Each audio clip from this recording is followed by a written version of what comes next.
कनु प्रिया के third part को स्टार्ट करने वाले हैं फ्रेंड्स, जहाँ मैं उसके लास्ट पोएम दैट इज शब्द अर्थहीन को एक्सप्लेन करूँगा। इसके पहले मैंने ऑलरेडी इस पूरे विभाग के बारे में थोड़ा सा ब्रीफ डिस्क्रिप्शन बताया, इन्फॉर्मेशन दी है। 3 पोएम्स कवर किए विद द 3 पैसेजेस। कुछ हम लोगों ने एग्जाम्स में आने वाले पैसेज को भी देखा कि उनके आंसर्स किस तरह से फाइंड आउट किए जाते हैं। साथ ही हमने बहुत कुछ लघुत्री क्वेश्चंस की भी डिस्कशन कर रखी है, जिसकी लिंक आपको डिस्क्रिप्शन मिल जाएगी दोस्तों। एक बार उन वीडियोस को जरूर चेकआउट कर लीजिएगा, फिर इस वीडियो पर कंटिन्यू कीजिए। दोस्तों, लास्ट जो पोएम है, ये जो लास्ट पैसेज है, यहाँ पे कृष्ण जी का जवाब मिलना है, जो कि राधा जी ने युद्ध की सार्थकता, इन सभी चीज़ों का, बेफिजूल चीज़ों का मतलब पूछा था उनसे। उन सभी चीज़ों को एक्सप्लेन करने वाले हैं कृष्ण जी। शब्द शब्द शब्द मेरे लिए सब अर्थहीन है, यदि वे मेरे पास बैठकर तुम्हारे कांपते अधरों से नहीं निकलते। शब्द शब्द शब्द कर्म, स्वधर्म, निर्णय, दायित्व, मैंने भी गली गली सुने हैं ये शब्द। अर्जुन ने उनमें चाहे कुछ भी पाया हो, मैं इन्हें सुनकर कुछ भी नहीं पाती।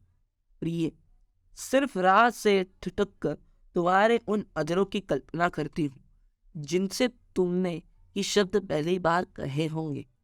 मैं कल्पना करती हूँ कि अर्जुन की जगह मैं हूँ और मेरे मन में मोह उत्पन्न हो गया। ये मोह वाला क्वेश्चन जो हम लोगों ने देखा था स्टार्ट, उस चीज का।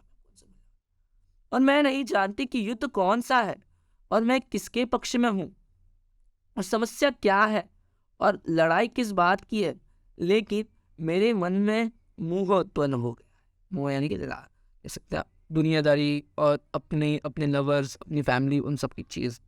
और जो महाभारत का युद्ध था, जो अर्जुन को ज्ञान मिला था, वो उन सभी चीज़ से, मोह से उन्हें मुक्ति के लिए ही मिला। क्योंकि तुम्हारे द्वारा समझाया जाना मुझे बहुत अच्छा लगता है और सेनाएं स्तब्ध खड़ी हैं और इतिहास स्थगित हो गया है और तुम मुझे समझा रहे हो। कर्म, स्वधर्म, निर्णय, दायित्व, शब्द शब्द शब्द मेरे लिए नितांत अर्थहीन है। मैं इन सबके परे अपलक तुम्हें देख रही हूँ, हर शब्द को अजूरी बनाकर बूंद बूंद तुम्हें पी रही हूँ और तुम्हारा तेज मेरे जिस्म के एक एक मूर्छित संवेदन को धड़का रहा है और तुम्हारे जादू भरे होठों से रजनीगंधा के फूलों की तरह टप टप शब्द झर रहे हैं, एक के बाद एक। कर्म, स्वधर्म, निर्णय, दायित्व मुझ तक आते आते सब बदल गए हैं। मुझे सुन पड़ता है केवल राधन राधन राधन। शब्द शब्द शब्द तुम्हारे शब्द अगणित हैं कनु, संख्यातीत, पर उनका अर्थ एकमात्र है, मैन मैन, केवल मैं। फिर उन शब्दों से मुझे को इतिहास कैसे समझाओगे कनु? उन्हें काव्य संदर्भ करो प्रियस। अब जैसे कि मैंने आपको लास्ट पोएम के वक्त में एक एग्जांपल दिया था कि जैसे कि अर्जुन जी के मन में युद्ध की सार्थकता, युद्ध एक्चुअल में क्यों होता है, क्या मीनिंग है वाली चीज़ आ जाती है। ठीक है, तो उस चीज़ को यहाँ तो फिर कृष्ण जी ने उन्हें गीता का सार बताया था, गीता की बातें बताई थी और सब कुछ समझाया कि एक्चुअल में है कि वो ज़रूरी अपने परिवार से, अपने आप से, समाज से, मुँह माया सबसे उठ जाओ अर्जुन, ए पार्थ उठ जाओ, ऐसा वाली चीज़। बट इसी के जैसे आओ, राधा जी कह रही कि ठीक है काम करो, काश तुम्हारे ये जो शब्द है ये सब मेरे लिए अर्थ ही नहीं, ये समझ नहीं। बट फिर भी अगर मैं अर्जुन की जगह होती तो मुझे समझाते ना, तो मुझे और अच्छा लगता। मैं मतलब ना जस्ट आप सुनती रहती है। और जब अर्जुन ने वो कृष्ण जी गीता का सार दे रहे थे तो उन्होंने टाइम को स्टॉप कर दिया था। आई डोंट नो, ऐसा लिखा है। सो क्या कह रही राधा जी कि बाई चांस अगर मैं होती वहाँ पे, कॉमिकल भी कह सकता, तो जैसा इतिहास है, जैसा महाभारत हुआ था वैसा होता ही नहीं। सब स्टॉप खड़े हैं और राधा जी को कुछ नहीं समझ, उनका मन ही नहीं चाहता कि वो कुछ समझे। वो जस्ट चाहती हैं कि कृष्ण जी को देखते रहे, देखते रहे, देखते रहे, देखते रहे और सब कुछ खत्म हो जाए, बस ऐसे ही कुछ स्टॉप है। यहाँ पे एक और चीज़ कही जा रही है कि जो कर्म है, स्वधर्म है, जो गीता का सार कहा था कि अब ये कर्म होता है, ये कार्य है, ये किसी का रिस्पॉन्सिबिलिटी है, ठीक है।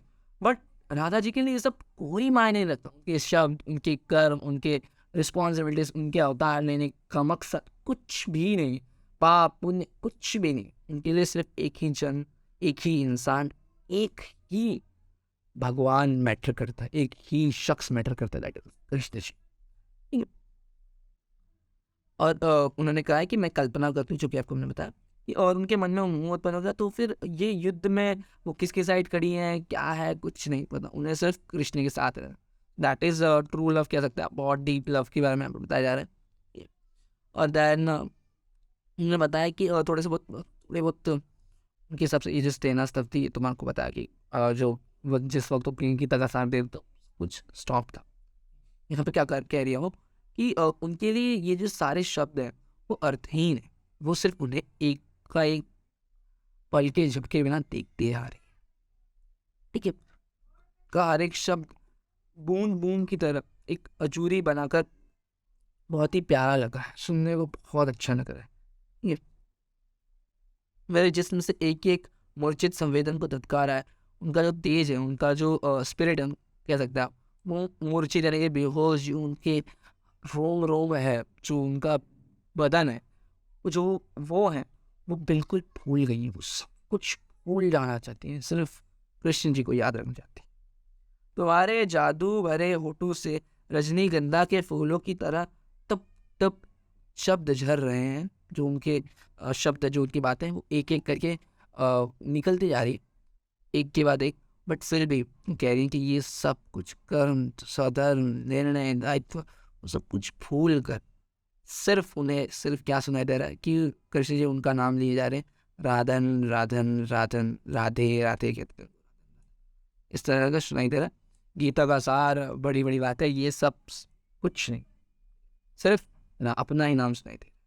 शब्द शब्द शब्द, तुम्हारे शब्द अगणित है कनु संख्यातीत, पर उनका अर्थ मात्र एक, मैं केवल। यानी कि आपको बताया जा रहा है कि राधा जी कह रही हैं कृष्ण जी को भी उनसे इतना प्यार था कि उनके हर शब्द, उनकी हर बात, उनके हर एक कर्म में केवल राधे थी, ठीक है। तो उस चीज़ को यहाँ पे पता है। फिर उन शब्दों से मुझी को इतिहास कैसे समझाओगे कर, यानी कि उन्हीं से वो कैसे बताएंगे कि जैसे कि राधा अर्जुन जी को कृष्ण जी ने परशुराम जी का एक एग्जाम्पल दिया था कि उन्होंने अपने पिता के ऑर्डर के लिए, हिस्टोरिकल चीज़ है कि उन्होंने अपने पिता के ऑर्डर के लिए, अपने कर्मों के दायित्व के लिए अपनी माँ का और अपने भाइयों का सर तक काट दिया था दोस्तों। दैट लेवल का उन्होंने जो रिस्पॉन्सिबिलिटी, जो उनका काम था, जो उसका उनका रिस्पॉन्सिबिलिटी था, उसे पूरा किया था। वो ये तो धर्म की स्थापना के लिए तुम्हें करना ही चाहिए वाली चीज़ हो गई। तो उस चीज़ को यहाँ पे बताया कि इतिहास यानी कि जो बीता है उस चीज़ को कैसे समझोगी, जबकि राधा जी इस सब चीज़ को समझना ही चाहती है। राधा जी के हिसाब से कृष्ण जी की लाइफ की शुरुआत, अंत, सब कुछ राधा जी। सो वही आप बताया कि उनका हर एक शब्द अर्थहीन हो जाता, अर्थहीन है कृष्ण जी के। जी थोड़ा पढ़ लेते हैं। राधा का चेतन मन अवचेतन मन को संबोधित कर रहा है। कनो, युद्ध की सार्थकता को तुम मुझे कैसे समझाओगे। मतलब ये एग्जैक्टली कृष्ण जी से बात नहीं हुई थी। चेतन मन अवचेतन, जो उनका मन है, जो उनका दिमाग है, वो उनके मन को समझा रहा है। तो सार्थकता को बताने वाली शब्द मेरे लिए अर्थहीन है। जो युद्ध के को समझाए, ऐसे शब्द भी उनके लिए मीनिंगलेस हो जाते हैं। मेरे पास बैठकर मेरे रूखे बालों में उंगलियां उलझाएं, ये उनकी बचपन की चीज़ों के बारे में बताया है। तुम्हारे कांपते होठों से प्रणय के शब्द निकलते थे, जो वो प्यार भरी बातें करते थे, उन सभी को यहाँ पे बताया जा रहा है। तुम्हें कई स्थानों पर मैंने कर्म, धर्म, स्वधर्म, ये जो बड़ी बड़ी बातें उन्हें बोलते हुए सुना है। और वही सेम चीज़ अर्जुन वाला यहाँ पे एग्जाम्पल लिया गया। तो इस तरीके से यहाँ पे पूरा जो पैसेज है उसका एग्जाम्पल दिया गया है, पूरा एक्सप्लेनेशन दिया गया है। You have to read it. और ये इसी के बेसिस पे आपको लघुत्तरी क्वेश्चन भी आ सकते हैं। ठीक है, कुछ हम लोग देख लेते हैं। मैं इन्हें सुनकर कुछ भी नहीं पाती प्रिय, सिर्फ राह में ठटक कर तुम्हारे उन अधरों यानी कि होठ की कल्पना करती कि वो किस तरीके से अर्जुन जी को समझा रहे थे। ये हम लोगों ने जो शब्द देखा था उसका देख लेते हैं। कनुप्रिया युद्ध के बारे में यह नहीं जानती। ये तो युद्ध के बारे में वो चार चीज़ें नहीं जानती थी दोस्तों। ये दैट इज कि वो किसके पक्ष से है, ये, और युद्ध कौन सा है, ये समस्या क्या है, लड़ाई किस बात की है, ये चार चीज़ें वो नहीं जानती है। सो वही चीज़ों का यहाँ पे आपको लिखना पड़ेगा। That's it. नेक्स्ट है शब्द संपदा के लिए कि पद्यांश में प्रयोग समानार्थी शब्द लिखे। इन वर्ड्स का समानार्थी पद आपको ऐसे शुरू करना पड़ेगा। ये जो पद्यांश में आए हुए वर्ड्स हैं इनका समानार्थी खुद से युद्ध का लड़ाई लिख सकते हैं आप। पैसेज में आया ना, पैसेज ढूंढ के लिखिए। प्यारा को क्या कहते हैं आप? तो यहाँ पे प्यारा कहा क्या है?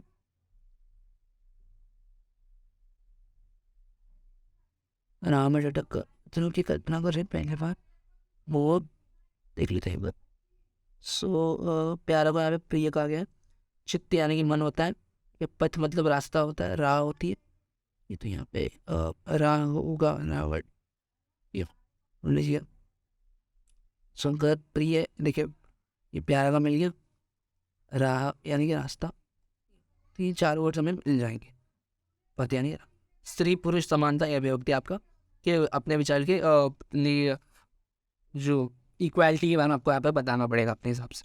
ठीक है, एक और है दैट इज़ क्योंकि तुम्हारे द्वारा समझाया गया। मुझे बहुत अच्छा लगता है ये आपको बताया कि राधा जी कहती समझाओ, मैं समझते जाऊँगी, मुझे सिर्फ सुनते रहना है, मैं समझूंगी तो नहीं, सुनते रहूँगी एकदम। तो सिर्फ ऐसे कनु प्रिया के लिए कनु के अर्थहीन कर्म धर्म स्वधर्म निर्णय दायित्व, ये चार चीज़ अर्थहीन है कि तो उस चीज़ को यहाँ में बताना है आपको। युग्म शब्द जो जुड़े हुए शब्द हैं जैसे कि आते आते, तप तप, ये जुड़े हुए शब्द हैं दोनों, एक एक कह सकते हैं आप। एंड देन 3 से 4 बूंद बूंद, देखिए आप ऐसे जुड़े हुए शब्द को युग्म शब्द कहते हैं। व्यक्ति को कर्म प्रधा होना चाहिए इस विषय में, यानी कि हमें अपने काम को लेकर ज़्यादा सीरियस होना चाहिए, अपने काम पे डिपेंड करना चाहिए, वर्क ओरिएंटेड होना चाहिए, वर्क ओरिएंटेड होना चाहिए, इस पर अपने विचार लिखना है। तो ये भी आपका अभिव्यक्ति हो जाएगा। लघुत्तरी क्वेश्चन देख लेते हैं। राधा की दृष्टि से जीवन की सार्थकता, देखिए जीवन में यहाँ पे राधा जी के हिसाब से भी पूरा आपको 4 पोएम पढ़ा, तो उनके लिए युद्ध मैटर नहीं करता, उनके लिए अपना कार्य मैटर नहीं करता, कर्म मैटर नहीं करता, उनके लिए मैटर क्या करता है? प्यार मैटर करता है। वह वैरभाव और युद्ध को निरर्थक मानती है। जो वैरभाव लालच है, वैरभाव क्या बुरी आदतें हैं, लड़ाइयाँ, उन सबको वो निरर्थक बेफिजूल उनका मानती है। ठीक है, और कृष्ण जी को वो निश्चल और निर्मल मानती है, निर्मल की प्योर और सही मानती है। तो उस चीज़ के हिसाब से यहाँ पे सब कुछ बताया गया। चारों को इसका आपको एक तरह से एक्सप्लेनेशन देना पड़ेगा। यहाँ पे सेम फॉर द आधुनिक मानव क्या सोचता है। आधुनिक मानव कैसा है दोस्तों कि लड़ाई क्या वो अपने कर्म को लेकर ज़्यादा सीरियस है, उस चीज़ का यहाँ पे आपको बताना होगा। वो कितना मोह में भी चला जाता है युद्ध करने अपने कर्म के वक्त, मतलब प्यारे लोगों के बीच में, उस चीज़ को यहाँ पे आपको बताना होगा। होप सो कि आपको ये वीडियो पसंद आएगा। हाँ, इस वीडियो को लाइक करें, कमेंट करें और शेयर ज़रूर करें।